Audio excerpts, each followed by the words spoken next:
पिछले अनुभाग को देखकर कुछ लोगों ने यह बात कही थी कि गेराल्ड फॉर्ड का कोई बायोलॉजिकल संबंध हेनरी फॉर्ड से नहीं था। ये बात सत्य है। और पिछले अनुभाग में जहाँ तक मुझे स्मरण है, हमने एक बार भी ऐसा नहीं कहा है कि ये दोनों किसी प्रकार के बायोलॉजिकल रिश्ते में लगते थे। हमने बस फ्रीमेसन्स के साथ जुड़े हुए उच्चाधिकारियों के कनेक्शंस पर और इस्कॉन पर उनके इन्फ्लुएंस पर बात की है। कुछ लोगों ने यह कहा कि यदि गेराल्ड फॉर्ड के राष्ट्रपति बनने के ही वर्ष में अल्फ्रेड फॉर्ड, जो कि उस समय काफ़ी कम उम्र का था, अल्फ्रेड फॉर्ड लगभग 1950 में जन्मा था और 1974 में वो प्रभुपाद से मिला है, तो लगभग 24 साल की उम्र में मिला है। तो उस समय 24 साल की उम्र में स्पष्ट बात है कि उसकी सामाजिक समझ या व्यापारिक समझ उस निपुणता के साथ नहीं दिख रही होगी। तो कहीं ऐसा तो नहीं कि प्रभुपाद पहले बहुत अच्छा था, बहुत अच्छे उद्देश्य से चल रहा था, बाद में फॉर्ड फाउंडेशन ने उसको हाईजैक किया। जैसा कि बहुत से लोग प्रभुपाद की वकालत में ये कहते हैं कि प्रभुपाद पहले बहुत अच्छे व्यक्ति थे, भगवान के भक्त थे, बड़े विद्वान थे, बड़े संयमी व्यक्ति थे, लेकिन इस्कॉन को हाईजैक करके लोगों ने उनको जहर दे दिया या उनके साथ गद्दारी कर दी या उनके ही सिद्धांतों के विरुद्ध चले गए। मतलब प्रभुपाद कहना कुछ और चाहते थे, इस्कॉन किसी और मार्ग में चला गया। ऐसा कुछ लोग प्रभुपाद की वकालत में कहते हैं। या फिर कुछ लोग यह कहते हैं कि प्रभुपाद के साथ उन्हीं के विदेशी शिष्यों ने गद्दारी करते हुए उनको जहर देकर मरवा दिया। ये सब अलग अलग हियरसेज हैं, अलग अलग बातें समाज में सुनने को मिलती हैं, लेकिन हम ऐसा नहीं मानते। क्योंकि अल्फ्रेड फॉर्ड ने जब 1974 में प्रभुपाद को ज्वाइन किया था, उससे पहले से प्रभुपाद का फ्रीमेसन्स से संबंध बना हुआ था। जून 1972 में मेक्सिको के मेसोनिक लॉज में प्रभुपाद ने व्याख्यान दिया था और इससे संबंधित चित्रादि हम पहले सार्वजनिक कर चुके हैं। तो 1972 के जून में ही प्रभुपाद ने मेसोनिक लॉज में व्याख्यान दिया था। कहाँ वाले? मेक्सिको वाले संस्थान में। और 1974 में अल्फ्रेड फॉर्ड ने इसको ज्वाइन किया था। तो ऐसा नहीं है कि फॉर्ड परिवार जब सक्रियता से प्रभुपाद के साथ लगा तभी से ज्यूस का इन्फ्लुएंस बढ़ा उसके जीवन में। पहले से भी इसकी संगति वैसे ही लोगों से थी। 1966 के आसपास लगभग इस्कॉन को इसने बनाया था और उसके लगभग 6-5 साल के अंदर ही फ्रीमेसन्स के साथ इसके संबंध सार्वजनिक होने लगे। तो उससे पहले से तो संबंध होगा, तब तो सार्वजनिक होने में समय लगा। अब यहाँ पर हमारे पास बहुत से ऐसे लोगों ने संदेश भेजे हैं जो इस्कॉन के लिए अभी कार्य कर रहे हैं या इस्कॉन के लिए कार्य कर रहे थे। मैं उनका नाम सुरक्षात्मक कारणों से नहीं लूंगा। इसमें से एक व्यक्ति हैं पुणे से, वो लिखते हैं हरे श्रीनिवास आचार्य। मैं उनके बातों को हिंदी में अनुदित करके आपको बताऊंगा। ऐसे इन्होंने अंग्रेजी में लिखा है कि I am a 24-year-old Madhav ब्राह्मण of the Kanva Shukla Yajurveda currently residing in Pune.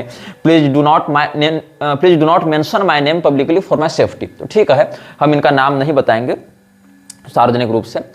तो ये कह रहे हैं कि ये माध्व संप्रदाय के ब्राह्मण हैं और काण्व शुक्ल यजुर्वेदी शाखा से इनका संबंध है। वर्तमान में ये 24 वर्ष के हैं। जब ये कॉलेज में थे, इस्कॉन के लोग युवाओं के लिए कोर्स बनाते थे और कॉलेज इत्यादि में सेमिनार करते थे जहाँ पर इस्कॉन से जुड़े। तो प्रारंभ में इनको लगा कि ये लोग एक जेन्युइन वैष्णव संप्रदाय हैं जो कृष्ण भक्ति का प्रचार कर रहे हैं, लेकिन वास्तविकता काफी दूर थी।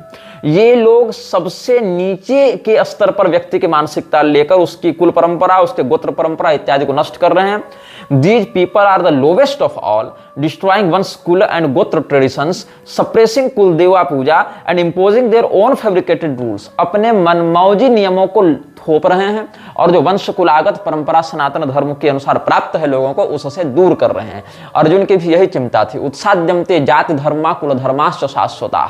और दुर्भाग्य का विषय है कि जो व्यक्ति गीता को यथारूप एज इट इज प्रस्तुत करने का दावा करता है, उसी व्यक्ति ने स्वयं भी, उसके पूर्वजों ने भी और उसके अनुयायियों ने भी कुल धर्म जाति धर्म को नष्ट करने में ही पूरा का पूरा संसाधन और सामर्थ्य लगा रखा है। अब यथारूप गीता के पहले, मतलब मुख्य गीता भाग से पहले जो उपोद्घात प्रकरण, प्रस्तावना इत्यादि होती है, वहां पर इस्कॉन वालों ने अपनी गुरु परंपरा दे रखी है। भगवान कृष्ण से प्रारंभ करते हैं, भगवान कृष्ण ब्रह्मा वैसे करते हुए ये लोग मध्वाचार्य जी के माध्यम से फिर यहाँ घुसते हैं और उधर भक्ति विनोद ठाकुर, भक्ति सिद्धांत सरस्वती गोस्वामी, फिर प्रभुपाद, ये सब पर लेकर आते हैं। अब समस्या क्या है, बीच में चैतन्य महाप्रभु इत्यादि को भी इसने घुसाया है। अब समस्या क्या है कि मध्व संप्रदाय वाले स्वयं अपनी परंपरा भगवान कृष्ण से नहीं मानते हैं। मध्व संप्रदाय वाले स्वयं अपनी परंपरा भगवान विष्णु से मानते हैं। यद्यपि मैं आपको स्पष्ट कर दूं, तात्विक दृष्टि से जो भगवान कृष्ण हैं वही भगवान विष्णु हैं, वही भगवान राम हैं हमारे लिए।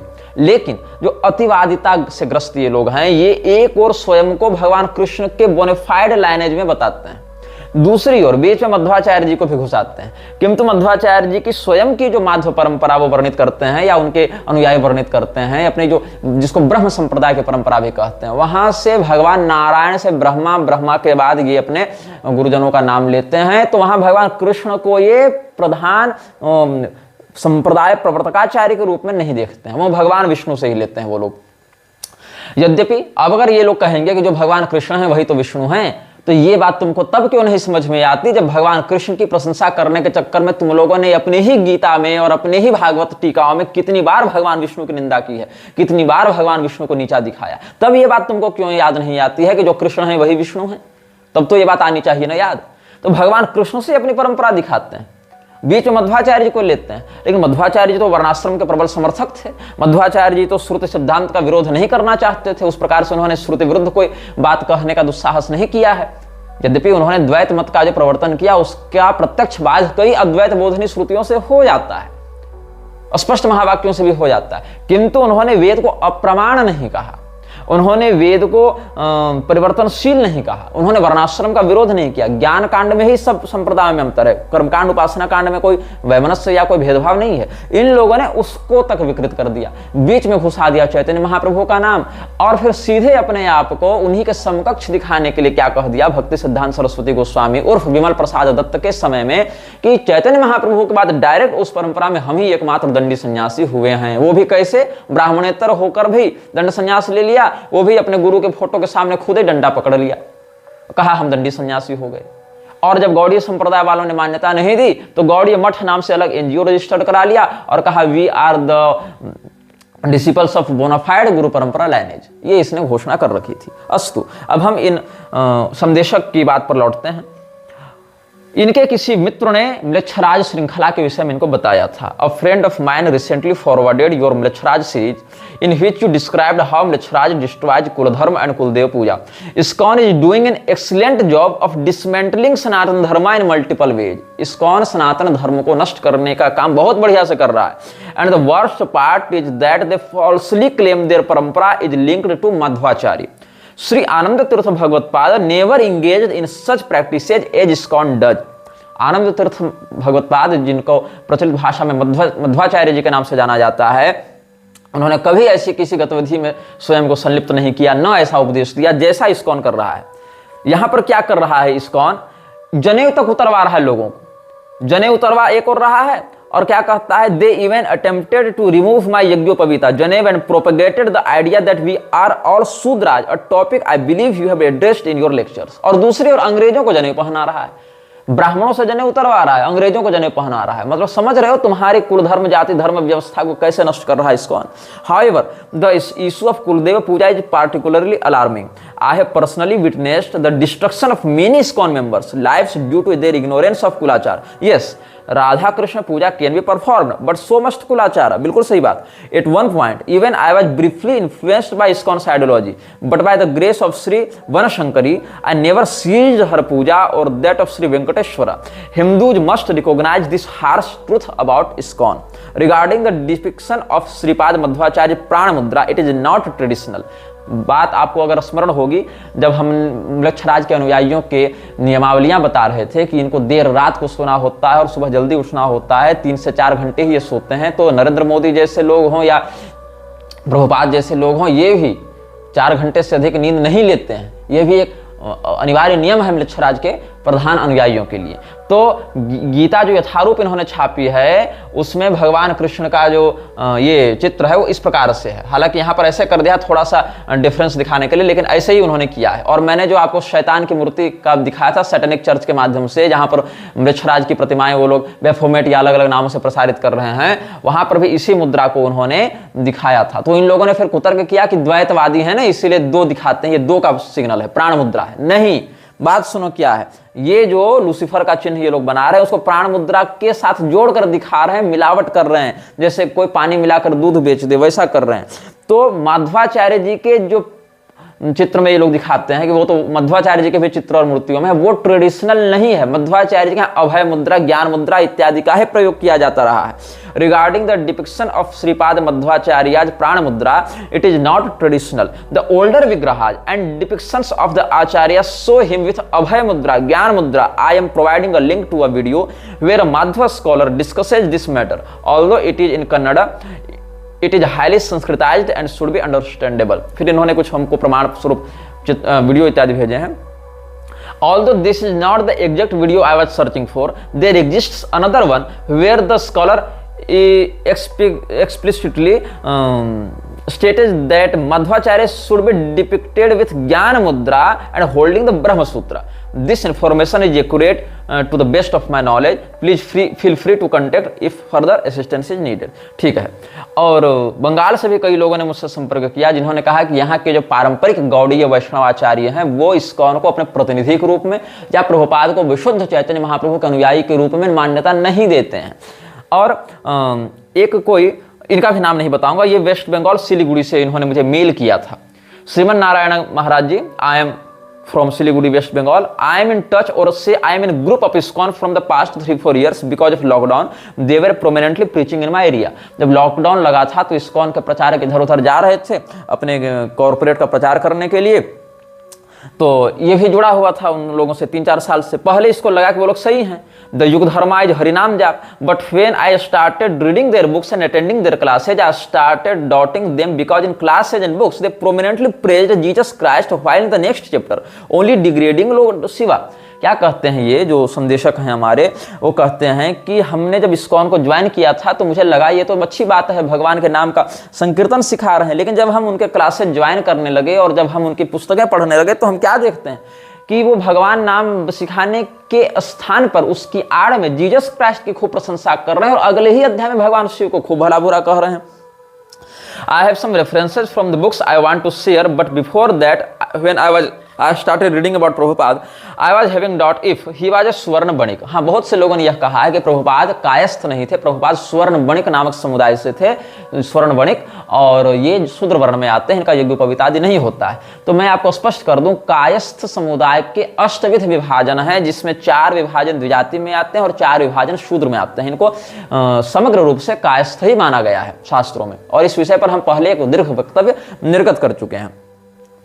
तो बृहद धर्म पुराण के अनुसार स्वर्ण वर्णिकों को शूद्र वर्ण में रखा गया है, लेकिन फिर भी प्रभुपाद यज्ञोपवीत पहने हुए रहता था, इस प्रकार से यहाँ दिखाया गया है। एक चित्र भी उन्होंने भेजा है प्रभुपाद का, जो krishna.com से लिया गया है, बैक टू गॉड हेड इस टाइटल से ये चित्र है, जहाँ प्रभुपाद किसी तीर्थ जल में नदी में स्नान कर रहा है और जनेऊ भी पहना हुआ है। फिर ये क्या लिखते हैं, then I got to know that after the Harinam initiation they also give second initiation, the so-called Brahmanical initiation, where they give initiation to all kind of varnas and give them Gayatri mantra and Janev and tell them to chant it and say now you are Brahmin।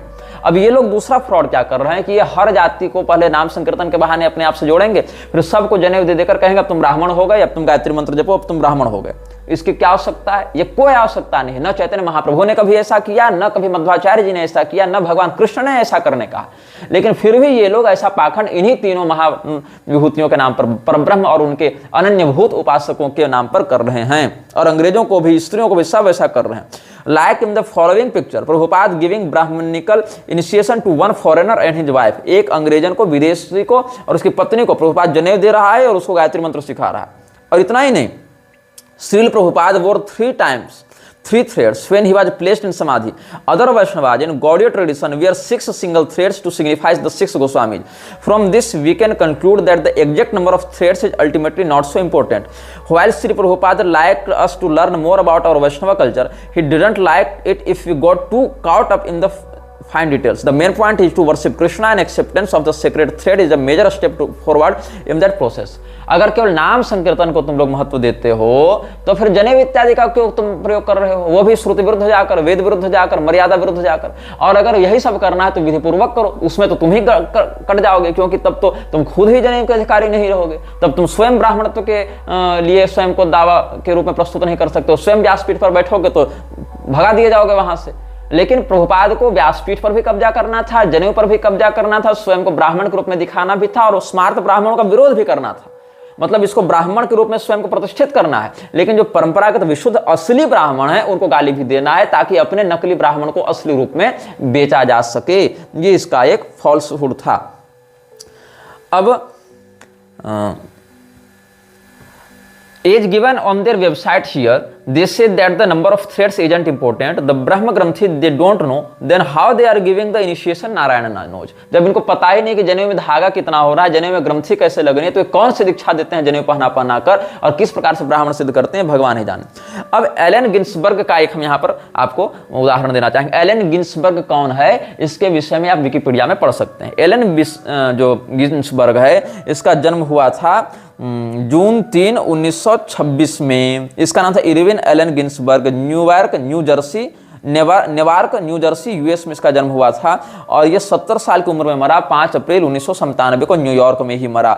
और इसने क्या किया, ये एक अमेरिकी लेखक और कवि रहा है और ये सार्वजनिक रूप से LGBTQ जो समलैंगिक संस्थाएं हैं उनका समर्थक रहा है। और एलन गिन्सबर्ग जो है वो प्रभुपाद का खुलेआम समर्थक या अनुयायी रहा है। You can find this on the Wikipedia page and he openly fights for the gay rights through his life. Ginsburg and his beat comrades were active in the fight for gay rights, civil rights, religious freedom and non-violence as an alternative to war. अच्छा, ये स्वयं भी गे ही था, समलैंगिक ही था। क्या होता है, भक्ति वेदांत स्वामी का विषय यहाँ पर वर्णन किया जा रहा है। On January 17, 1967 Ginsburg helped plan and organize a reception for Bhaktivedanta Swami at San Francisco International Airport, where 50 to 100 hippies greeted the Swami, chanting Hare Krishna in the airport lounge with flowers in hands. To further support and promote Bhaktivedanta Swami's message and chanting in San Francisco, Allen Ginsberg agreed to attend the मंत्र rock dance. मतलब ये मंत्र rock dance, अब rock music बजा बजा कर ये लोग मंत्र का उच्चारण करेंगे।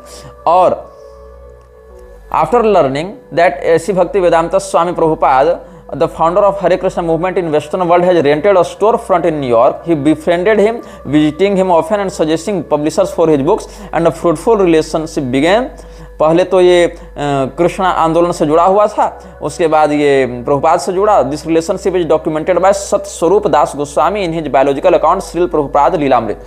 श्रील प्रभुपाद लीलामृत जिसकी रचना की है सतस्वरूप दास गोस्वामी, उसने इस बात का वर्णन किया है।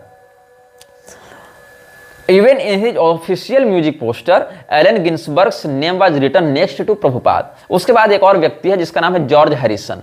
जॉर्ज हैरिसन भी एक म्यूजिशियन, सिंगर, सॉन्ग था और ये लीड गिटारिस्ट था जो प्रसिद्ध म्यूजिक बैंड था बीटल्स, उसके अंतर्गत। उसने इस्कॉन को खूब प्रमोट किया। आपको अगर स्मरण होगा पिछले अनुभागों की बातों का, तो महेश योगी के साथ भी बीटल्स के निकट संबंधों पर हमने चर्चा की है, बल्कि वहां पर हरिद्वार ऋषिकेश में तो बीटल्स आश्रम ही नाम रख दिया गया उसके संस्थान का। तो क्या हुआ,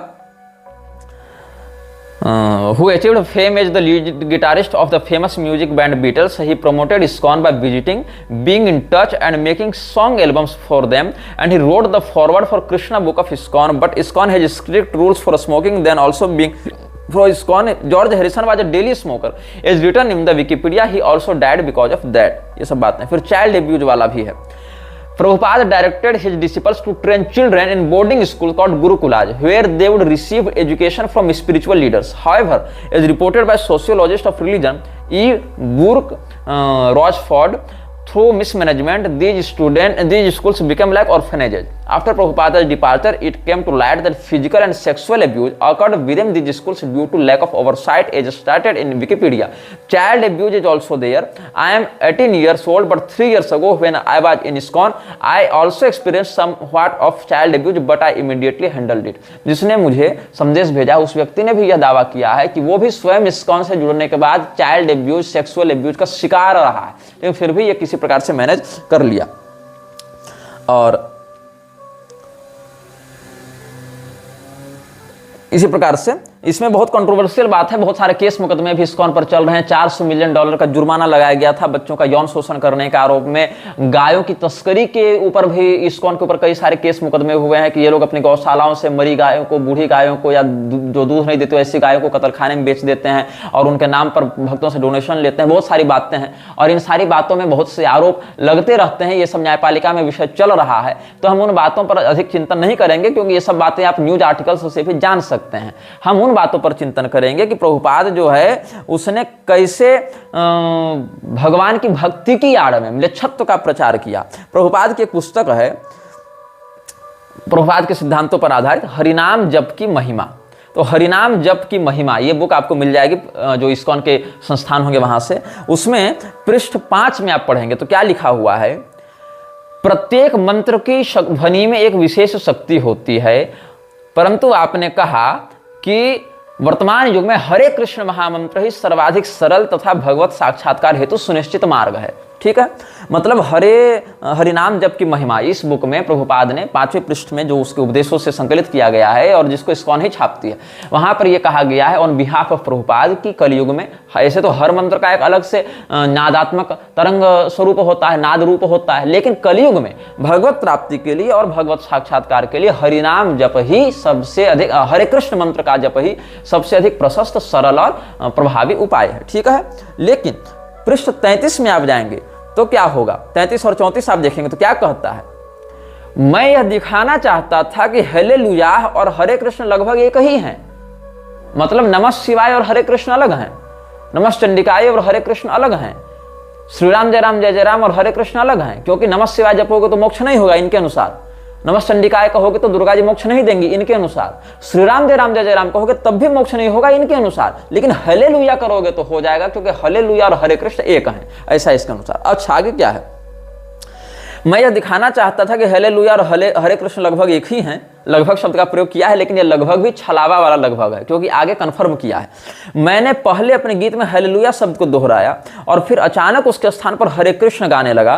चूंकि लोग हेलेलुया सुनने के आदी थे और हरे कृष्ण के नहीं, इस तरकीब से उन्हें पता नहीं चला कि वे कब हरे कृष्ण गाने लगे। मैं काफी समय से हरे कृष्ण का जप कर रहा था और इस गीत का उद्देश्य था कि पॉप संगीत के माध्यम से लोगों को हरे कृष्ण का कीर्तन करने का अवसर मिले। मुझे कभी नहीं लगा कि ऐसा करके मैंने कोई गलत काम किया है। आगे देखिए अगले पृष्ठ में मुकुंद और जॉर्ज ये सब की जब बात हो रही है तो कहता क्या है, हमें आपका गीत बहुत अच्छा लग रहा था परंतु अचानक वो हरे कृष्ण कहाँ से आ गया। मतलब ईसाई लोग जब सुन रहे थे हेलेलुया वाला तो कहा आज तक किसी ईसाई ने भी नकारात्मक प्रतिक्रिया नहीं भेजी। कहता क्या था कि हमें आपका गीत बहुत अच्छा लग रहा था परंतु अचानक हरे कृष्ण कहाँ से आ गया हेलेलुया में। तो क्या कहता है, हो सकता है कि हेलेलुया कोई मंत्र रहा होगा परंतु काल के प्रभाव में शायद यह बदल गया। इसका वास्तविक अर्थ क्या है वह मुझे नहीं मालूम। क्राइस्ट का मूल ग्रीक शब्द क्रिस्टोस है और मानो न मानो वह कृष्ण ही है, दोनों में कोई अंतर नहीं है। ये देखो इसकी थेथराई। आगे देखो ईसाइयों की चापलूसी के बाद इस्लाम की चापलूसी। क्राइस्ट अथवा कृष्ण दोनों एक नाम है, जो बेनेडिक्टाइन फॉलोवर्स के साथ वार्तालाप हुई थी प्रभुपाद की, उसके विषय में आगे हम और आपको बताएंगे। तो क्या कहता है, वास्तव में कृष्ण को हो या क्राइस्ट इससे कोई अंतर नहीं पड़ता, दोनों एक ही हैं। सबसे प्रमुख बात तो यह है कि शास्त्रों में कलयुग के लिए भगवान के नामों के कीर्तन का उपदेश दिया गया और हमें इसका पालन करना चाहिए। मतलब क्राइस्ट कहना भी कृष्ण ही कहना है, लेकिन कृष्ण भगवान के सहस्त्र नाम में जहां शिव इत्यादि शब्द स्पष्ट आए हैं वहां ये शिव इत्यादि नहीं जपवाएगा, यहाँ क्राइस्ट जपवाएगा, जिसको भगवान कृष्ण ने स्वयं कभी नहीं कहा कि क्राइस्ट नाम से मुझे पुकारना। लेकिन ये जो है वो क्राइस्ट कहवाएगा और ये कहेगा कि तुम मानो न मानो एक ही बात है। आगे देखो इस्लाम धर्म के अनुयायी भी अल्लाह के नामों को अत्यंत पवित्र मानते हैं और उन पर ध्यान करते हैं। कुरान के अनुसार अल्लाह के 99 नाम हैं जिन्हें सुंदर नाम कहा जाता है। उन नामों को ताजमहल एवं अन्य मस्जिदों की दीवारों पर खुदाई करके लिखा गया है। इन नामों का इस्लामिक जपमाला पर जप किया जाता है और इस माला में 33 मनकों के 3 समुच्चय होते हैं। अल्लाह पर मन केंद्रित करने के लिए उपासक इन नामों का जप करते हैं। कुरान के प्रत्येक अध्याय के आरंभ में करुणामय और दयालु भगवान अर्थों वाले अल रहमान अल रहीम जैसे युगल शब्दों से आह्वान किया गया है और ये अकारण करुणा वरुणालय भगवान कृष्ण के साथ इनको जोड़ रहा है। ये है इस्कॉन का प्रपंच। मतलब ये आपको बाहर बाहर से लगेगा कि तुम भगवान कृष्ण के भक्त बन रहे हो, लेकिन तुम भगवान कृष्ण के भक्त बन ही नहीं रहे हो।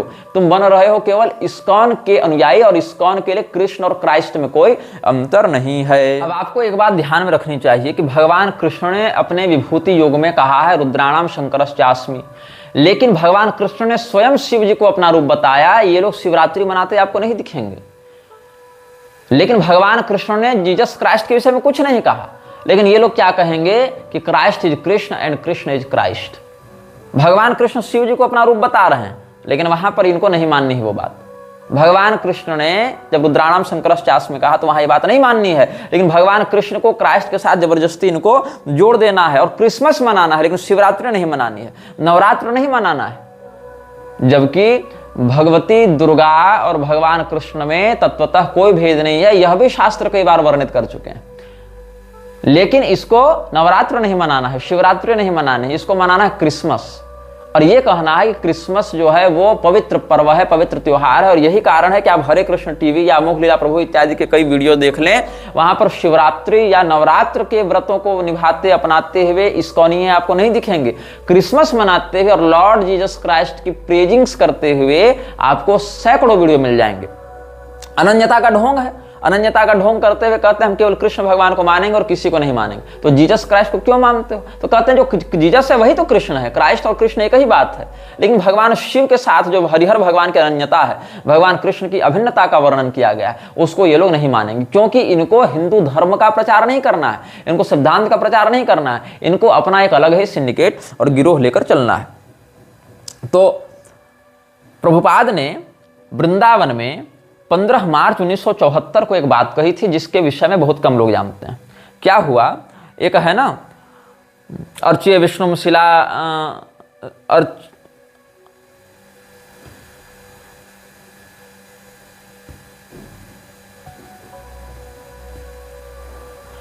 अर्च्य विष्णुशिलाधिर गुरु सुनरमतिर वैष्णवे जाति बुद्धि, ये सब जो बातें हैं वहां पर उसी प्रसंग में एक निताई नाम का इसका चेला था। तो निताई को ये पद्म पुराण से कुछ श्लोक पढ़ा रहा था और कहा कि जो विष्णु से रहित है वो नारकी होता है। ये सब नारकी इत्यादि विषय में चर्चा चल रही थी। तो क्या कहा प्रभुपाद ने? प्रभुपाद की इस बात को बहुत गंभीरता से सुनना और समझने का प्रयास करना। प्रभुपाद कहता है when it will teach military art with tilak soldier will Hare Krishna Hare Krishna Hare Krishna. We want that, हम लोग को ऐसे सैनिक बनाने हैं जो हरे कृष्ण हरे कृष्ण हरे कृष्ण कहते हुए आगे बढ़ें। You maintain this idea, is it not good? अपने शिष्य से पूछा कि तुमको मेरी बात अच्छी नहीं लगी क्या? बोले हाँ प्रभुपाद बिल्कुल अच्छी लगी। हृदयानंद भी बैठा था, वो कहता यस प्रभुपाद। प्रभुपाद का यह संवाद वृंदावन में हुआ था 15 मार्च 1974 ईस्वी को। डेट और लोकेशन दोनों बता रहा हूं। फिर प्रभुपाद क्या कह रहा है? When there will be military march of Krishna consciousness soldiers, anyone who does not believe in Krishna, blame. मतलब हरे कृष्ण कहते हुए जब हम लोग सैन्य अभियान करेंगे और कृष्ण चेतना से युक्त सैनिक हमारे चलेंगे, तो जो भी व्यक्ति कृष्ण पर विश्वास नहीं करता उसको काट दिया जाएगा, उसका माथा काट दिया जाएगा। अब कृष्ण पर विश्वास करने का अर्थ ये नहीं कि आप कृष्ण पर विश्वास शंकराचार्य के मत से करें, कृष्ण पर विश्वास आप रामानुजाचार्य के मत से करें। कृष्ण पर विश्वास करने का अर्थ है इस्कॉन जिस प्रकार से कृष्ण की बात कर रहा है वैसे कृष्ण को मानो जो जीसस क्राइस्ट से अभिन्न हुए चल रहे हैं। ऐसे कृष्ण को मानना है तुमको। अगर तुम कहोगे हाँ हम कृष्ण भगवान को बिल्कुल मानते हैं, लेकिन हम राम जी को ही मानते हैं, हम शिव जी को ही मानते हैं, तो बोलेगा नहीं तब तुम असली वाले नहीं मान रहे हो, यथारूप वाले नहीं मान रहे हो। यथारूप वाले ओरिजिनल बोनाफाइड गुरु परंपरा वाले हम हैं, इसलिए हम जैसे कह रहे हैं वैसे मानो, नहीं तो माथा काट दिया जाएगा। ये षड्यंत्र है इस्कॉन का कि अपने जो कल्ट है, अपने कल्ट के अतिरिक्त अगर कोई व्यक्ति कृष्ण को भी पूज रहा है लेकिन क्राइस्ट से जोड़कर नहीं पूज रहा है तो उसको मार दिया जाए, क्योंकि बार बार ईसा मसीह को कृष्ण से अभिन्न दिखाकर यह प्रभुपाद ने कहा है कि अगर कोई कृष्ण को मानता है तो क्राइस्ट को भी मानना पड़ेगा। ये जोड़कर दिखा रहे हैं ये लोग। आगे इसके सारे प्रमाण इस अनुभाग और आगे के अनुभाग में हम देते जाएंगे। मेरी कही बात के एक एक लाइन को याद रखिएगा, एक एक पंक्ति को याद रखिएगा। और कहो कि ये तो धर्म युद्ध होगा, तो नहीं, राम जी के सारे भक्त मार दिए जाएंगे, दुर्गा जी के सारे उपासक मार दिए जाएंगे, गणपति भगवान, सूर्य देव, विष्णु भगवान के भी उपासक मार दिए जाएंगे, क्योंकि ये लोग कृष्ण भगवान को सुप्रीम डायटी मानते हैं और विष्णु भगवान को उनके नीचे मानते हैं। ये लोग अभेद नहीं देख पाते कृष्ण और विष्णु में, और भगवान कृष्ण की सर्वोच्चता भी इस्कॉन की माइंडसेट, इस्कॉन वाले चश्मे से मानते हैं, न कि ये शास्त्रीय रूप में मानते हैं। तो यहां पर क्या कहता है, when there will be a military march of Krishna consciousness soldiers, anyone who does not believe in Krishna, blame. Yes, the same process as the Mohammedans did with sword and Quran, we will have to do that. वही पद्धति हम अपनाएंगे जो कुरान के साथ इस्लाम ने अपनाया। जब मुसलमानों ने हाथ में कुरान और तलवार लेकर इस्लाम के विरोधियों का माथा काटना आरंभ किया, वैसे ही हम भी हर उस व्यक्ति का माथा कटना वैसे ही शैली में आरंभ करेंगे जैसे हर कृष्ण विरोधी का, मतलब जो कृष्ण को मेरे मापदंडों के आधार पर नहीं मानता उसको मारेंगे। और पूछेंगे, do you believe in Krishna और not? No sir, blam, finished. और फिर हंसता है ये, laughter, Prabhupada laughs, what do you think Madhudvisa Maharaj, is that all right? Madhudvisa Maharaj से पूछता है, आप क्या कहते हैं, ये ठीक है? बोले यस यस, ये ठीक है। और फिर कहते हैं हम लोग कम्युनिस्ट के खिलाफ लड़ेंगे। कैसे? What this communist can do, we can do better than them, we can kill many communists like that, then it will be counter action of communist movement, and you think like that, why are you sitting idly, no employment, come on the field, take this plot, take this bull, go on working, why are you sitting idly? This is Krishna consciousness movement, nobody should be allowed to sit down and sleep। ये पूरे के पूरे corporate गुलाम को तैयार करेंगे। कोई अगर बैठा हुआ है अपने घर में, नहीं तुम बैठो मत, बैठा क्यों है जी, तुम उठो बाहर, ये हल लो, ये बैल लो, जाकर खेत जोतो और हरे कृष्ण चिल्लाओ। लेकिन अगर तुम दुर्गा जी को उपासना कर रहे हो तो मार दिए जाओगे। अगर तुम कहोगे हाँ हम कृष्ण भगवान को मानेंगे लेकिन अपने घर में हम बैठकर हरि भजन करेंगे, तो नहीं, तुम सारा काम करो, तुम हमारे लिए खेती करो, हमारे लिए नौकरी करो और हमारे दिए मंत्र को जपो और हमारे अनुसार उपासना करो। देख रहे हो कैसे ये कॉर्पोरेट का गुलाम बनाना चाहता था प्रभुपाद। मतलब अगर तुम दुर्गा जी की आराधना करते हो तो मार दिए जाओगे, तुमको केवल कृष्ण भगवान की आराधना करनी है। अगर तुम कृष्ण भगवान की आराधना सर्वदेव समभाव से करते हो तो मार दिए जाओगे। तुमको कृष्ण भगवान की आराधना उस रूप में करनी है जिस रूप में इस्कॉन प्रस्तुत कर रहा है, क्राइस्ट से अभिन्न रूप में, और उस रूप में भी तुम घर में बैठकर आराधना नहीं कर सकते हो। तुमको इस्कॉन के अभियानों के लिए गुलामी करनी पड़ेगी, काम करना पड़ेगा। ये इसका मोटो है। और उसके बाद ये कोई भी वर्ण कोई भी अपना सकता है लेकिन हमारे लिए काम करेगा। They must find out some employment, either work as Brahmin और एज क्षत्रिय और एज वैश्य, ये सब कह रहा है। तो ये जो है और आगे क्या कहता है, You will be honored everywhere. Jai Hare Krishna, all round for the benefit of the human society. This is our mission. We are prepared to offer everything and be Krishna consciousness. और क्या कहता है, वर्णाश्रम धर्म यही है कि तुम मेरे लिए काम करो और जिस जिस काम को हम कर रहे हैं वैसे तुम ब्राह्मण बन जाओ, वैसे क्षत्रिय बन जाओ, वैसे वैसे बन जाओ। ये कह रहा है। Not by eating and sleeping become rogues and thieves and rascals, that we will not allow. This is वर्णाश्रम धर्म। और आगे क्या कहता है, you will be honoured everywhere any part of the world and automatically these bogus avatara incarnations God and yogis and swamis will all be doomed. You see this rascal society, avatar bhagwan, incarnations, yogi, this rascals will be doomed. ये हाल है। लेकिन Krishna consciousness में कृष्ण भगवान के अतिरिक्त वालों को मार दिया जाएगा, लेकिन जीसस क्राइस्ट को अगर तुम कृष्ण के साथ जोड़ रहे हो तब नहीं मारा जाएगा। ये इस्कॉन की मोनोपोली है। इस्कॉन हिंदू नहीं है, इस्कॉन एक अलग कल्ट है जिसने केवल कृष्ण भगवान, केवल चैतन्य महाप्रभु, केवल मध्वाचार्य का नाम उठाया है ताकि उसको एक दिखाया जा सके हम तो हिंदू हैं भैया, हम तो तुम्हारे अनुसार चल रहे हैं। लेकिन आगे हम इसके ढोंग को बहुत अच्छे से बताएंगे। अब तुम लोगों को लग रहा होगा कि ये तो घर घर घूम घूम के हरे राम हरे कृष्ण ये सब का प्रचार कर रहे हैं, लेकिन सुनो, इनका जो हरे राम मंत्र है उसमें राम का अर्थ भगवान श्री रामचंद्र जी को नहीं मानते। वहां पर ये राम तत्व को स्वीकार नहीं करेंगे। ये लोग क्या कहेंगे कि यहां पर कृष्ण का अर्थ तो कृष्ण है, हमारे कृष्ण है, लेकिन राम का अर्थ भी कृष्ण है। मतलब रमंती योगिनो यस्मिन् स रामः, और वो राम कौन है, हमारे कृष्ण है। मतलब इनको भगवान श्री रामचंद्र जी के नाम से ही दिक्कत है, अनन्यता दिखाने के चक्कर में, कि हम तो राम जी को नहीं मानेंगे कि वो पूर्ण ब्रह्म है, हम तो मानेंगे राम जी ठीक है, कृष्ण भगवान के एक स्वरूप है लेकिन बहुत नीचे हैं, कृष्ण भगवान के रूप हैं बस, वो कृष्ण भगवान के समान अथॉरिटी में नहीं है, वो पूर्ण ब्रह्म नहीं है। ऐसा कौन मानते हैं, इस्कॉन वाले मानते हैं। तो वो लोग क्या कहेंगे कि हरे राम में हरे का अर्थ भी कृष्ण है जबकि वहां पर तीनों रूप में बताया गया है, भगवान विष्णु के रूप में, भगवान राम के रूप में, भगवान कृष्ण के रूप में, तीनों को सम्मिश्रित रूप में वहां प्रस्तुत किया गया है। और राधा तंत्र में तो इसमें भगवान शिव, शक्ति, दुर्गा, त्रिपुरा इत्यादि को भी परिभाषित किया गया है कि इसमें जो अलग अलग राम हैं, अलग अलग कृष्ण हैं, अलग अलग हरे हैं, उनमें से किसका किसका क्या अर्थ है, यह राधा तंत्र में स्पष्ट किया गया है। और इस मंत्र की व्याख्या में हम पहले अपने मुख्य चैनल पर एक वक्तव्य निर्गत कर चुके हैं। तो ये जो लोग कह रहे हैं इस्कॉन वाले कि हरे का भी अर्थ कृष्ण है क्योंकि समस्त दुखों का हरण करते हैं, राम का अर्थ भी कृष्ण है क्योंकि सबों में रमण करते हैं, और कृष्ण का अर्थ तो कृष्ण है। अब समस्या क्या है कि अतिवादिता के इसी चक्कर में रामानंद संप्रदाय वाले भी ऐसा ही कुछ करते हैं। वो लोग कृष्ण का अर्थ कृष्ण नहीं मानते, वो लोग कहेंगे नहीं हरि का अर्थ विष्णु नहीं, हरे का अर्थ राम है क्योंकि राम जी अपने भक्तों के कष्ट का हरण करते हैं, और राम का अर्थ तो राम ही है, वो तो बदलेगा नहीं। और कृष्ण का अर्थ भी राम है क्योंकि भगवान कृष्ण राम ही सभी लोगों को अपनी ओर आकर्षित करते हैं, आकृष्ट करते हैं। तो कुल मिला के इस मंत्र के पूर्ण भाव को कोई व्यक्त नहीं करेगा। ये लोग क्या पकड़ लेंगे इस्कॉन वाले कि हरे राम हरे कृष्ण में कृष्ण का अर्थ भी कृष्ण है, राम का अर्थ भी कृष्ण है, हरि का अर्थ भी कृष्ण है। रामानंद वाले पकड़ लेंगे कि नहीं, इनका अर्थ भी राम है, राम का अर्थ भी राम है, हरि का अर्थ भी राम है, कृष्ण का अर्थ भी राम है। और कुछ लोग तो अतिवादिता वाले पॉडकास्ट में मैं देख रहा था, कोई लड़की थी, पता नहीं चित्रलेखा थी कि जया किशोरी, वो क्या कह रहे थे कि हरे तो राधा जी का नाम है और राम का अर्थ है रमण करने वाले, तो हरे राम मतलब जो राधिका रमण है वो कृष्ण है। ये एक अलग नई बात निकाल कर ये लोग ले आए हैं। तो ये लोग स्वीकार नहीं कर पाते कि वहां राम जी भी हो सकते हैं। अब क्या हुआ, गोस्वामी तुलसीदास जी से भी ये लोग बहुत घृणा करते हैं इस्कॉन वाले। गोस्वामी तुलसीदास जी को ये लोग क्या कहते हैं कि वो असली वैष्णव नहीं थे, प्योर वैष्णव नहीं थे।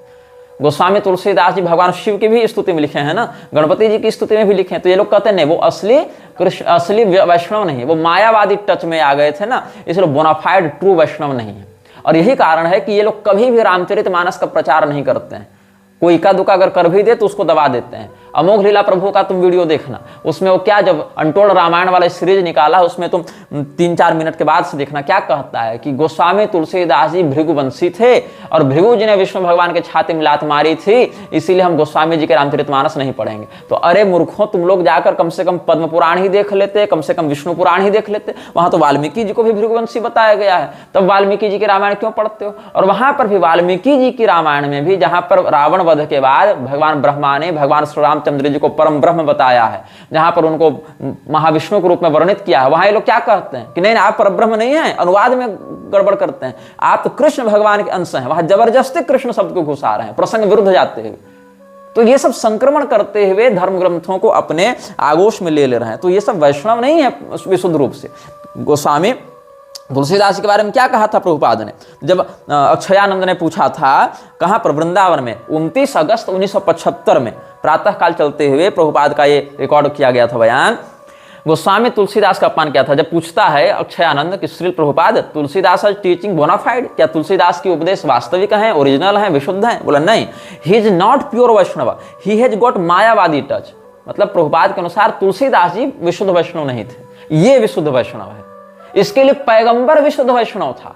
मैं इसकी बात बताऊंगा तो इस्लाम के प्रवर्तक को यह वैष्णव मानता है, लेकिन गोस्वामी तुलसीदास जी को प्रभुपाद विशुद्ध वैष्णव नहीं मानता था। और भगवान महादेव ने इन लोगों के बारे में क्या कहा? भगवान महादेव कौन है? परम वैष्णव हैं, वैष्णवानाम यथा शंभु। भगवान महादेव से अधिक बोनाफाइड वैष्णव कोई नहीं हो सकता। महिषमर्दनी तंत्र में उन्होंने क्या कहा है? आत्मानं वैष्णवं मत्वा अधमा भारते कलौ कंठे कंठे तथा कर्णे कंठे तथा हस्ते हृदये नगनंदिनी विधृत्य तुलसी माला तिलकम हरिमंदिरम गृहिणीयुर हरिनामानि सुस्वराणि गृहे गृहे अन्नस्य संचयं कुर्युः पाखंडा मानवाधमा तेषां पापं महेशानि वर्णितुं नैव शक्यते स्वधर्म निरतो भूत्वा हरिर्नाम वदेद्यदि तदा पापान्यशेषाणि नाशयत्येव निश्चितं विहाय संध्यां गायत्रीं हरिर्नाम स्मरेद्यदि यान्यक्षराणि नाम्न्येव वसन्ति च सुस्मृते तावत् संख्यान्यनेकानि पापानि च पदे पदे अन्नं जलं तथा पुष्पं यद्दत्तं विष्णवे प्रिये अन्नं विष्ठासमं तस्य जलं मूत्रसमं स्मृतं गेहे गेहे महेशानि वैष्णवी वैष्णवा जनाः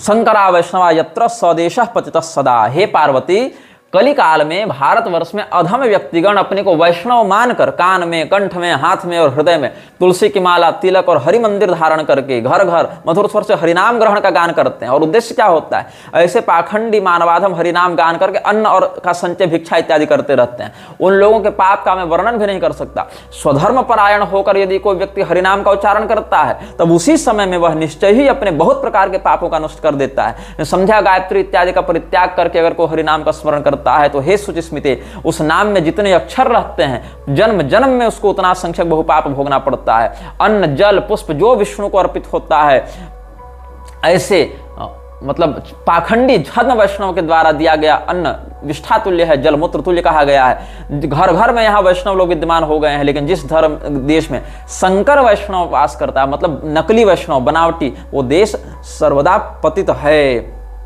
ऐसा भगवान महादेव जो परम वैष्णव हैं, जो शास्त्र सिद्ध वैष्णव हैं, उन्होंने ऐसे पाखंडियों के विषय में सतर्क किया था। तो जैसे चापलूसी करते हुए एक व्यक्ति ने क्या लिख दिया था कि नधर तुम ललाटे त्रपंते सुपुंड्रम शिखाम निर्भयम हिंदवो धारयंती मुदा राम रामेति संकीर्तयंती प्रजा मोदी राज्य सुराज्य सुपूज्य। किसी चापलूस ने लिखा था, कौन लिखा था तुम लोग पता कर लेना, कि अब हम लोग को ललाट में पुंड्र धारण करने में लज्जा नहीं आती, सभी हिंदू निर्भय होकर शिखा धारण कर रहे हैं, राम नाम का खूब प्रशंसा, खूब निर्भयता पूर्वक कीर्तन कर रहे हैं, और मोदी जी के राज में पूरी प्रजा आनंद से है। चापलूसी में कह दिया था। बाकी नरेंद्र मोदी और राहुल गांधी और कांग्रेस और भाजपा और ये सब लोकतंत्र के सिंडिकेट के ऊपर भी बहुत विस्तृत श्रृंखला इसी मृक्षराज सीरीज के अंतर्गत आप सबों को हम बताएंगे।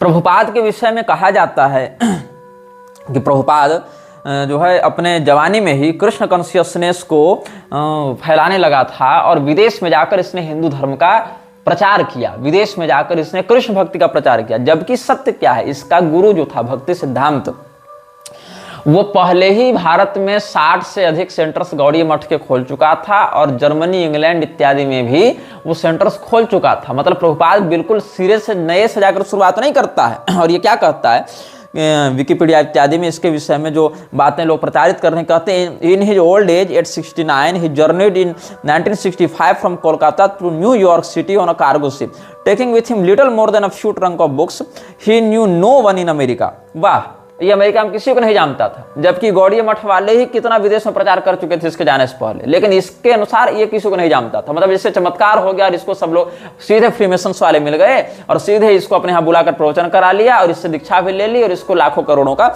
अनुदान भी दे दिया। ये इससे दावा किया है। अब क्या हुआ कि दुर्वासा मुनि को जब आप पढ़ोगे, जो इसने लिखा है श्रीमद् भागवत का भाष्य, उसमें लिखता है the supreme personality of Godhead is worshipped by words brahmanya deva go brahmana hitaya cha thus he is the well wisher of the brahmana. Durvasa Muni was certainly a very great brahmana, but because he was a non-devotee, he could not sacrifice everything in devotional service। Durvasa मुनि की निंदा करते हुए प्रभुपाद ने लिखा है कि दुर्वासा मुनि चूंकि अच्छे ब्राह्मण थे इसीलिए भगवान उनका आदर करते थे, लेकिन वो एक भक्त नहीं थे। दुर्वासा मुनि को भगवान कृष्ण का भक्त नहीं मानता है प्रभुपाद, खुद को मानता है, दुर्वासा मुनि को नहीं मानता है। Great mastic yogis are actually self-interested. The proof is that when Durvasa Muni created a demon to kill Maharaj Ambarish, the king stayed fixed in his place, praying to the supreme personality of Godhead and depending solely and wholly on him. Whereas when Durvasa Muni was chased by the Sudarshan Chakra by the supreme will of the Lord, he was so perturbed that he fled all over the world and tried to take shelter in every nook and corner of the universe। मतलब अम्बरीश वाले प्रकरण को लेकर प्रभुपाद ने कहा है कि दुर्वासा मुनि भक्त नहीं थे, उन्होंने भक्त अम्बरीश पर आक्रमण किया था और इसी के कारण सुदर्शन चक्र ने उनको दौड़ाया और वो भागे फिरे। भागवत महापुराण में ये कथा बहुत संक्षेप में वर्णित है, शिव पुराण में इस कथा का विस्तार प्राप्त होता है, लेकिन जहां जहां इन बातों का खंडन प्राप्त होता है उसको ये धूर्त लोग प्रामाणिक नहीं मानते। इनके लिए कुरान प्रामाणिक है, ये लोग बाइबल और कुरान को प्रामाणिक ग्रंथों में गिनते हैं, लेकिन शिव पुराण को या अन्य संहिताओं को ये लोग प्रमाण में नहीं गिनते हैं। इनके लिए कुरान बाइबल प्रमाण है, जिसका अभी हम आपको आगे रेफरेंस देंगे, अभी ये वक्तव्य लंबा चलेगा। तो शिव पुराण में वर्णन है कि दुर्वासा मुनि अम्बरीश जी की भक्ति के महात्म्य को प्रकाशित करना चाहते थे, इसीलिए उन्होंने ऐसी लीला की थी और इस बात का वहीं पर वर्णन मिलता है। जहां पर आकाशवाणी होती है अम्बरीश के समक्ष कि दुर्वासा मुनि साक्षात शिव स्वरूप हैं और तुम्हारी भक्ति के महात्म को प्रकाशित करने के लिए दुर्वासा मुनि ने तुम्हारे साथ यह लीला की है, ताकि अम्बरीश के महात्म को लोग जान सकें। ये बात वहां पर है। तो इसने क्या कहा था कि दुर्वासा मुनि, प्रभुपाद ने कहा था Durvasa Muni was a non devotee, भगवान के भक्त नहीं है, ज्ञानी है, ब्राह्मण है लेकिन भक्त नहीं है। जबकि भगवान महादेव ने ब्रह्म वैवर्त पुराण के प्रकृति खंड में, अब ब्रह्म वैवर्त पुराण को तो ये तामसी पुराण में गिनेंगे नहीं जहां तक मेरी जानकारी, क्योंकि कृष्ण भगवान का बहुत दिव्य चरित्र वहां वर्णित है। तो यहां पर भगवान महादेव ने ब्रह्म वैवर्त पुराण के प्रकृति खंड में भगवत भक्तों की गणना करते हुए कुछ लोगों के नाम बताए हैं जो कृष्ण भगवान के परम भक्त माने गए हैं। उनमें कौन कौन है? अहम ब्रह्मा च विष्णुश्च धर्मो नमतश्च कश्यपः कपिलश्च कुमारश्च नरनारायणावृषि स्वयंभुवो मनुश्चैव प्रह्लादश्च महापराशरः भृगुः शुक्रश्च दुर्वासा वसिष्ठः क्रतुरंगिराः बलिश्च बालखिल्याश्च वरुणश्च हुतासनः वायु सूर्यश्च गरुड़ो दक्षो गणपतिः स्वयं एते परा भक्तवराः कृष्णस्य परमात्मनः। इसमें कौन कौन है? पहले तो ब्रह्मा विष्णु महेश ये त्रिदेव हो गए। धर्म शेषनाग कश्यप कपिल सनत कुमार नरनारायण स्वयंभू मनु प्रहलाद जी पराशर मुनि भृगु शुक्राचार्य दुर्वासा मुनि वशिष्ठ क्रतु अंगिरा बलि वाल्खिल्य ऋषि वरुण अग्नि वायु सूर्य गरुड़ दक्ष प्रजापति और भगवान गणेश, ये सब भगवान कृष्ण के परम भक्त हैं। ये भगवान महादेव ने ब्रह्म वैवर्त पुराण के प्रकृति खंड में बताया। यहां कहीं प्रभुपाद का नाम है? नहीं। उसके बाप दादा पुरखे खानदान कहीं किसी का नाम है? नहीं। लेकिन यहां दुर्वासा मुनि का नाम है। तो शास्त्रों में दुर्वासा मुनि को भगवान कृष्ण का परम भक्त बताया गया। प्रभुपाद जैसे लोगों को नहीं बताया गया है जो हालेलुया और हरे कृष्ण को एक मानते हैं। शास्त्र तो दुर्वासा मुनि को बता रहे हैं परम वैष्णव, परम भक्त भगवान कृष्ण के। लेकिन दुर्वासा मुनि कौन थे? प्रभुपाद की दृष्टि में अभक्त थे। तुलसीदास गोस्वामी जी कौन थे? मायावादी टच के कारण प्योर वैष्णव नहीं थे, ऐसा प्रभुपाद कहता है। He is not pure Vaishnava, he has got Mayavadi touch, ये कह रहा है प्रभुपाद। तो प्रभुपाद की बहुत सी बातें हैं जो हम उसी के ग्रंथों से, उसी के प्रवचनों से आपको पढ़कर बताएंगे। और प्रभुपाद के बहुत से लेक्चर्स हमने इन्हीं कानों से सुने हैं, देखे हैं उनके वीडियोज, और फिर आपको हम बताएंगे कि कैसे यह व्यक्ति भगवान कृष्ण की आड़ में केवल एक कल्ट चला रहा है और कैसे इसके अनुयायी हिंदू धर्म की दुर्गति करने पर तुले हुए हैं। यह वीडियो जल्द ही हटा दिया जा सकता है।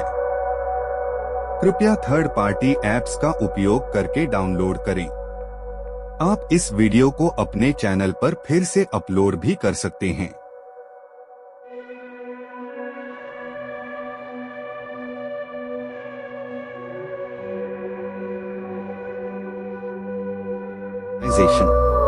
This video may get deleted soon. Please download using third-party apps. You may also re-upload this video on your channels.